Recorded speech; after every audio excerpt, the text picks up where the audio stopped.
हमारा इस चैनल को ओपन करने का मकसद ही ये था कि जैसे चाहती थी मैं जितने भी बड़े जो हमारे कुमाऊं के हैं, गढ़वाल के हैं, गाने का ट्रैक भी काफ़ी अच्छा था और उसकी वो गाना काफ़ी स्पेशल रहा मेरे लिए। और क्योंकि एक तो मुझे डांस से थोड़ा प्यार ज़्यादा है। लगभग मतलब 800 के जी प्लस हो जी गया, हाँ 8 जी। लाख के आसपास। नमस्कार पहला दगड़ियों, मैं पंकज कुमार एक बार फिर आया हूं अपने इस पॉडकास्ट को लेके। और आज मैं आपको इंट्रोड्यूस कराऊंगा एक ऐसी अदाकारा से जिनको समय तो कम हुआ है लेकिन इंडस्ट्री में बवाल मचा रखा है। हर आर्टिस्ट के साथ उन्होंने काम किया है, ऑफकोर्स कि उन्होंने मेरे साथ भी काम किया है। तो ज़्यादा समय नहीं लेते हुए मैं इनवाइट करूंगा अपने इस पॉडकास्ट में मिस सोनाली पांडे जी को। सोनाली जी कैसी हैं आप? बहुत अच्छी सर, आप कैसे हैं? बस एकदम फर्स्ट क्लास। सोनाली जी, आप हमारी पब्लिक को अपना इंट्रोडक्शन देंगी? ओके, नमस्कार, प्रणाम पहलाक दगड़ियों। मैं सोनाली पांडे आप सभी का तहे दिल से धन्यवाद देती हूँ और स्पेशली सर आपका धन्यवाद देती हूँ, यूके स्टूडियो का धन्यवाद देती हूँ जिन्होंने मुझे आज यहाँ इनवाइट किया है। काफ़ी टाइम के बाद हम फाइनली ये शूट काफ़ी कर रहे समय हैं। से आपकी तो डेट्स नहीं मिल पा रही थी हमें। जी, मैं हमारे सभी दर्शकों को रिक्वेस्ट करूँगी कि चैनल को सब्सक्राइब लाइक कीजिए और जितना ज़्यादा सपोर्ट कर सके कीजिए, क्योंकि यूके स्टूडियो एक ऐसा एकमात्र अभी के टाइम पे एक ऐसा आपने चैनल ओपन किया है जिसमें आप ना सिर्फ छोटे या फिर बड़े कलाकारों को बल्कि हर वर्ग के जितने भी मतलब अभी जो स्ट्रगलिंग आर्टिस्ट हैं, जो अभी न्यू बिगनिंग कर रहे हैं और प्लस जो बहुत अच्छा काम कर चुके हैं, सारे हमारे टैलेंटेड बड़े कलाकार, तो उनको भी आपने इनवाइट किया है, उनके साथ भी बिल्कुल, आपने काम बिल्कुल। किया है। तो ये मुझे बहुत अच्छी चीज़ लगी, मुझे बहुत अच्छी बात लगी कि आप सबको ही समान रूप से मौका दे रहे हैं कि बस अपने अपने सोनाली जी बारे हम में लगे बताएं। हैं। देखिए, हमारा इस चैनल को ओपन करने का मकसद ही ये था कि हर आर्टिस्ट को एक लेवल पे रखें, जिससे कि किसी को ऐसा ना लगे कि सिर्फ, क्योंकि देखिए बड़े आर्टिस्ट को कह लीजिए, जो पुराने आर्टिस्ट हैं उनको सभी इनवाइट करते हैं। तो हम लगभग लोग सभी को इनवाइट कर रहे हैं। अब वो बात अलग है कि कुछ लोग डेट दे रहे हैं, कुछ नहीं दे पा रहे हैं। आप ही ने काफ़ी समय के बाद हमें डेट दी, आप काफ़ी बिजी चल रही थी। हाँ खैर कोई सर। बात नहीं, लेकिन फाइनली हम बैठे हैं और आज कुछ आपसे डिस्कस करेंगे आपके करियर को लेके, आपके पर्सनल लाइफ को लेके। तो कोई प्रॉब्लम तो नहीं है? नहीं नहीं सर, बिल्कुल मैं आई आज इसलिए हूँ क्योंकि हम लोग बात करें और ये बहुत अच्छा मौका है कि दर्शकों से डायरेक्ट बात कर सकते हैं और अपने बारे में बता सकते हैं, क्योंकि हम कलाकार सिर्फ पर्दे पे एक एक्ट पार्ट कर रहे होते हैं। अपने बारे में बताना और उन लोगों को हमारे बारे में जानना, हाँ, पब्लिक को ये पता मौका होना बहुत चाहिए। कम मिलता है। तो आज ही मौका मिला है, तो मैं आप दिल खोल के पूछिए जो कुछ पूछना चाहते चलिए हैं। चलिए, सोनाली जी कितना समय हो गया वैसे इंडस्ट्री में आपको अभी? सर देखिए, मुझे समय तो बहुत ज़्यादा नहीं हुआ है, पिछले 1 साल से ही मैं अभी इस इंडस्ट्री में हूँ, लेकिन दर्शकों के प्यार और उनके सपोर्ट से काफ़ी हाँ, क्योंकि अच्छा काफ़ी अभी सॉन्ग मतलब तो मैंने मैं काम देख कर चुका लिया हूँ है। आपके, क्योंकि आपको देख के लगता नहीं कि आप अभी नए आर्टिस्ट हैं, क्योंकि काफ़ी अच्छा काम कर रही हैं। और लगभग लगभग उत्तराखंड के हर आर्टिस्ट के संग, मतलब जो अच्छे आर्टिस्ट के लिए, जो फेमस आर्टिस्ट, सबके संग लगभग वो काम किया है आपने। जी सर। और आपने मेरे संग भी काम किया है जी। और काफ़ी अच्छा गाना था वो भी। हाँ सर। चला अच्छा था, बढ़िया तो गाना था, थोड़ा बढ़िया था। तो अभी बढ़िया चल रहा है? हाँ सर, अभी तो लकीली अच्छा ही चल रहा है, अपॉर्चुनिटीज़ आ रही हैं और मैं अभी कोशिश कर रही हूँ कि जितना ज़्यादा मैं काम कर सकूँ। मुझे ऐसा है कि मेरी एक लिस्ट है कि मुझे हर एक आर्टिस्ट के साथ काम करना है और उसमें से लकीली अभी तक मेरी थोड़ी हाफ लिस्ट कंप्लीट हो अच्छा, चुकी हाफ है। हो चुकी है।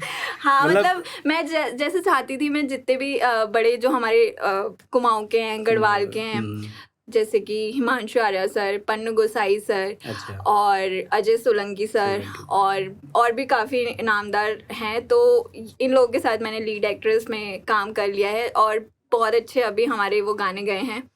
और जो भी सिंगर्स हैं, जैसे कि बोलते हैं हमारे उत्तराखंड के, हमारे कुमाऊं के ललित मोहन जोशी सर हैं और इंदर आर्या सर हैं, राकेश पनेरू सर हैं, मतलब ये जितने गायकार हैं, रोहित चौहान सर, तो इन लोगों के गाने भी मैंने लकीली इतने अच्छा। समय में कर लिए हैं। तो मेरे मतलब लिमिटेड गाने हैं, लेकिन गाने मेरे आपको अच्छे मिलेंगे, लेकिन थोड़ा सा फेमस होने में टाइम लग रहा है। नहीं देखिए, वो बात तो फेमस की नहीं, देखो आजकल चलने को तो कुछ भी चीज चल कुछ जाता भी है, चल रहा और है। नहीं चलने को कुछ भी नहीं चल पाता है। अभी हमने भी बहुत अच्छे अच्छे सॉन्ग के नहीं चल पा रहे, लेकिन कुछ गाने हैं जो बहुत अच्छे चल रहे हैं। हाँ तो आपका भी ऐसा नहीं है, क्योंकि मैंने देखे आपके कई गाने बहुत अच्छे गए हैं, जी जी लगभग कुछ गाने तो आपके मिलियंस पहुंचने वाले हैं। जी सर। अभी रिसेंटली आपने एक सॉन्ग किया था शायद हिमाल कैसेट से, जिसमें हमारा पहला गाना था, हाँ जी, मतलब हमने भी किया था उसमें। तो उसमें जो भी आपने सोलंकी सर के संग किया था, सोलंकी मैं जी के दिल्ली साथ के, शहर गाना तो वो अच्छा चला है। बहुत। लगभग मतलब 800 के जी प्लस हो जी गया, हाँ 8 जी, लाख के वो आसपास हो गाने चुका का है वो। ट्रैक भी काफी अच्छा था, और उसकी वो गाना काफी स्पेशल रहा मेरे लिए अच्छा। ओवरऑल,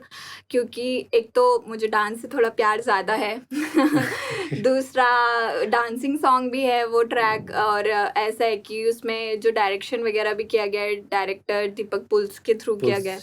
तो वो ओवरऑल गाना मेरे लिए तो काफी बड़ा था, रोहित चौहान सर का गाना था पहली बार, और उस एक गाने की उम्मीद मुझे बिल्कुल भी नहीं थी, वो मेरे पास ऑल ऑफ अ सडन आ गया बस। अच्छा, कैसा है वो गाना, आपको कुछ पता है? वो सर आपके थ्रू ही आया है मेरे वैसे। थ्रू कैसे? आपको याद होगा सर हमारा एक गाना जो हमने किया था शोर की शोर की बाजार, बाजारा। तो जो हमारे प्रोड्यूसर थे चंदन सिंह भैसौरा सर, सो उन्होंने मुझे ये चांस दोबारा दिया कि उनके ही चैनल से एक बड़ा सॉन्ग मैं करूं दिल्ली शहरा में। तो चैनल भी अच्छा है और वो सॉन्ग भी बढ़िया बना है, बहुत अच्छा चल रहा है वो। वो गाना काफी सबको बहुत पसंद आया, और दर्शकों का प्यार रहा कि उसमें इतना हमें सपोर्ट मिला, नहीं, और अभी पब्लिक वो तो खैर आपको प्यार दे रही है, ऐसा नहीं है। 800 के तक तो हो गए हम। बहुत बढ़िया। तो सोनाली जी, जैसे आप काम तो बहुत अच्छा कर रही हैं, जी सर। तो मैं आपकी जर्नी से स्टार्ट करूंगा कि आपका पहला सॉन्ग कौन सा था और कैसे अपॉर्चुनिटी मिली आपको वो? सो मेरा पहला गाना था सर तू मेरी पहाड़न, ओके। जिसके सिंगर थे इंदर आर्या सर। इंदर आर्या जी का पहला सॉन्ग, जी सर। पहली बॉल में 6, वाह। तो कैसा रहा फिर, कैसे अपॉर्चुनिटी मिली वो? सर वो एक मेरे फ्रेंड के थ्रू मिली थी, ओके।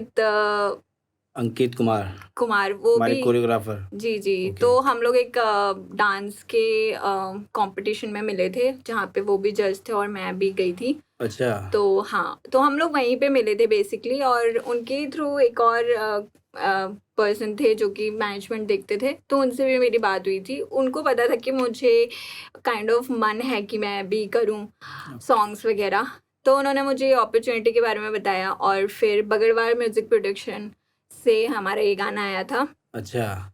तो बस वो एक्सपीरियंस मेरा पहला काफ़ी टफ रहा था, क्योंकि वहाँ हमने पसौली में ही किया था शूट। अच्छा, पसौली। हाँ, और मैं अकेली लड़की थी वहाँ पर, और मैं हील्स वगैरह पहन के चली गई थी, क्योंकि थोड़ी सी मेरी हाइट छोटी है, तो इसलिए छोटी हाइट वालों को प्रॉब्लम होती है। हाइट छोटी जरूरत पर काम बड़े बड़े कर रही हैं आप, क्योंकि अच्छे अच्छे सिंगर्स के साथ, अच्छे अच्छे एक्टर्स के साथ जी प्रोडक्शन भी अच्छे ही मिल रहे हैं अभी तक आपको। जी सर। तो जैसे आपने बताया आपका फर्स्ट एक्सपीरियंस ऐसा था, आपका जो गाना जैसे मिला, लेकिन मैंने अभी देखा कि आप एक डांस, अंकित भाई से एक डांस इस शो में मिली थी, आपने जी बताया। जी।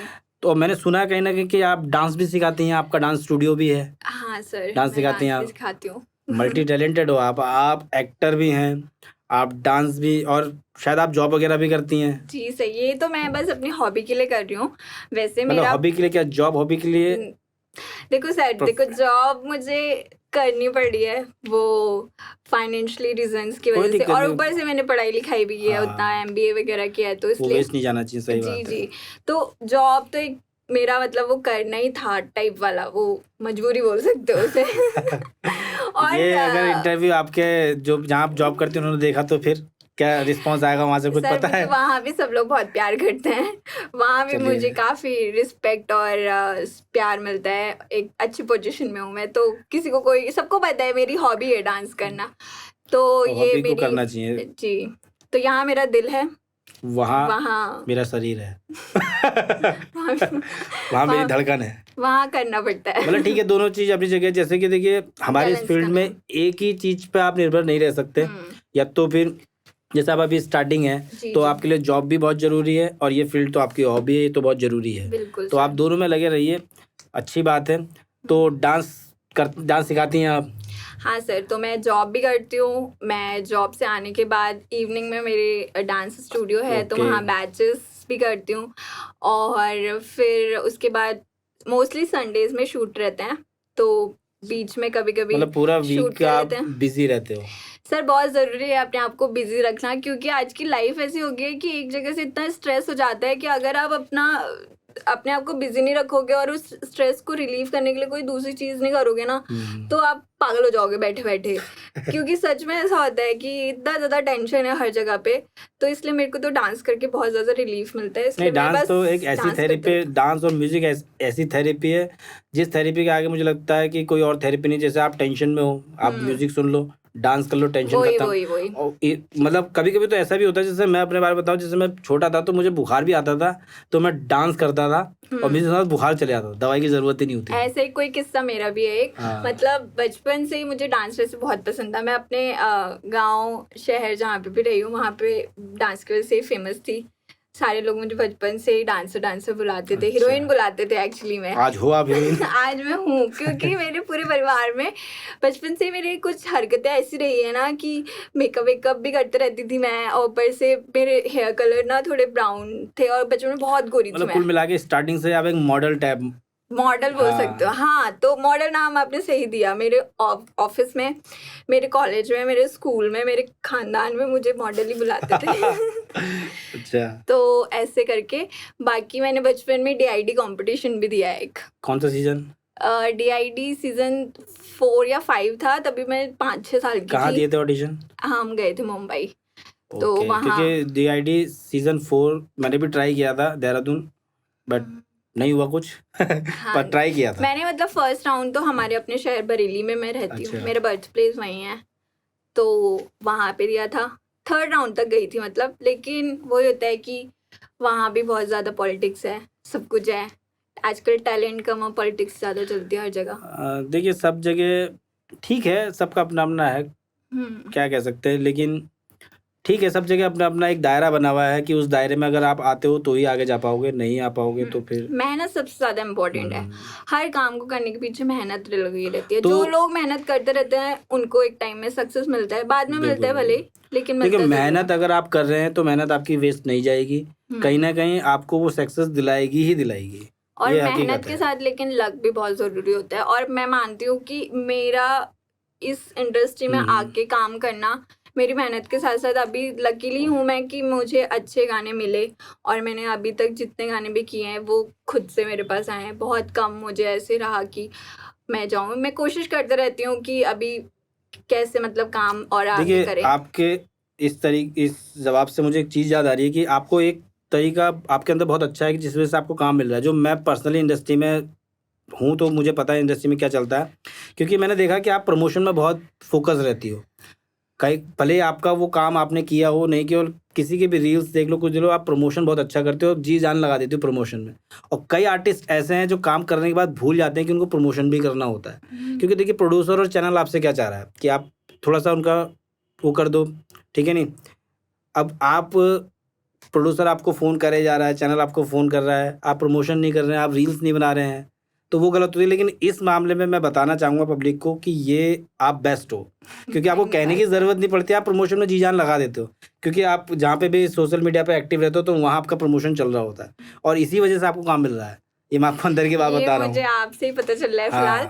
लेकिन मैं ना जनरली प्रमोशन ऐसे किसी मतलब मुझे ऐसा रहता है कि मुझे खुद अच्छा लगता है करना, तो मैं कर देती हूँ। अब मेरा अपना गाना है तो उसमें मुझे ज़रूरी नहीं कि पैसे मिलें तो प्रमोशन के लिए प्रोड्यूसर बोले हैं वो। ये मेरा काम है कि मैंने अपना गाना कर रखा है, मैं उसे जितना ज़्यादा प्रमोट कर सकती हूँ, जहाँ कर सकती हूँ, जिस तरीके से कर सकती हूँ, मैं वो कोशिश करती हूँ। साथ ही में दूसरे भी मेरे जितने भी साथ के लोग हैं, जितने भी अदर आर्टिस्ट हैं, तो मुझे ऐसा लगता है कि एक दूसरे के काम को प्रमोट करके आपको वो, और मैं तो फिलहाल अपने लिए करती हूँ, मेरे को कोई बोलता नहीं आप अच्छा तो करते हो। लेकिन अगर ये एक रामबाण है तो फिर मैं इसको आगे और ना कीजिए। देखिए, आप जो आप काम कर रहे हैं उसका तो प्रमोशन कीजिए, और कोई कह रहा है जैसे मैंने कभी किया, किसी ने कहा तो करे, तो बुराई नहीं है, उसमें अच्छा ही है। क्योंकि देखिए, कहाँ कौन आपको क्लिक कर ले, क्योंकि आप प्रमोशन करते हो, आप लोगों की उसमें प्रमोशन कर रहे हैं, रील्स बना रहे हैं, तो जो आपको काम मिला इसीलिए मिला क्योंकि लोग देख रहे हैं। अच्छा, समझ रहे हैं। और आप अच्छा करते हैं, ऐसा नहीं है, और काम भी अच्छा कर रहे हैं, ऐसा नहीं कि प्रमोशन से काम भी आप बहुत अच्छा करते हैं। Thank you sir.